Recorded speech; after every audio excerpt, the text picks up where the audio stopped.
Today we're going to talk about why Revenge of the Sith is the best Star Wars movie out of all 9 Star Wars movies. And no, don't tell me that it is number 5. It's just not true. Empire Strikes Back is not better than Revenge of the Sith, and I'm about to tell you why. So, for starters, Revenge of the Sith has more emotional depth than all of them. We follow the story of Anakin Skywalker and his fall to the dark side. Anakin, who is at this point one of the Republics, one of the Jedi that is most known for being good and creating peace in the galaxy, we watch him turn from that and fall victim to lies and evil and deceit to the point where he becomes one of the most evil people in the entire galaxy and ends up trying to rule this galaxy of all the people with an iron fist. He becomes Darth Vader.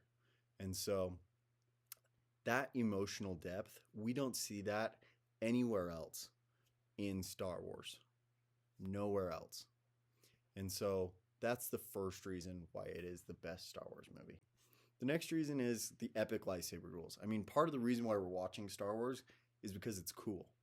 And the reason it's cool is because of these Star Wars duels. Imagine having a lightsaber and fighting with it. Well, in this movie, we get Obi-Wan versus Anakin on Mustafar, Yoda versus Palpatine, Obi-Wan versus Grievous, Anakin versus Count Dooku. We get back to back to back to back awesome Star Wars duels that we don't see in almost any of the other movies.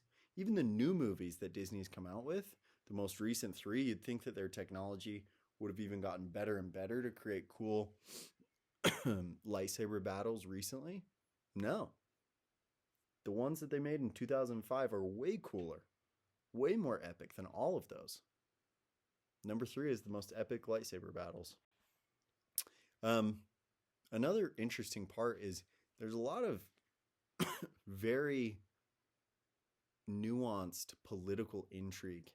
Palpatine is manipulating not only the entire Jedi Order, but basically the entire Republic and this entire place that was once this big democracy. He manipulates them into becoming the emperor. It's kind of this story of Adolf Hitler convincing everyone that, no, I will bring us glory. I will do this to help us. That's essentially what Palpatine does to convince everyone, hey, we need to go from a republic to an empire where I'm the emperor. And so there is a lot of interesting political maneuvering that goes on, and I think we don't really see that anywhere else either. Very strong performances. Ewan McGregor, he plays Obi-Wan. He's standout. And Hayden Christensen actually got a lot of flack for the way he plays Anakin Skywalker.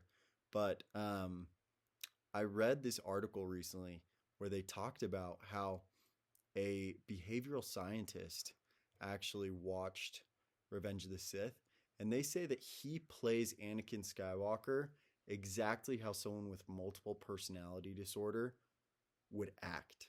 Like, his acting is so good that it is like someone with multiple personality disorder, which is exactly Anakin Skywalker and Darth Vader. He's fighting between these two personalities, good and evil. He literally acts so well that it is scientifically accurate. And again, it has these darker tones in this movie that none of the other movies have. And so it's really interesting to see these actors play those roles. And then the last reason why it is the best is because it bridges all the prequels and the originals in just the perfect way, right? It helps us understand how the Empire came to be, which is where we start in New Hope, how all the Jedi were killed, eradicated, and how they fell. We understand the birth of Luke and Leia, where they come from. And now we understand the origin story of Darth Vader, who is the most popular character in Star Wars of all time. We understand where he came from, his background.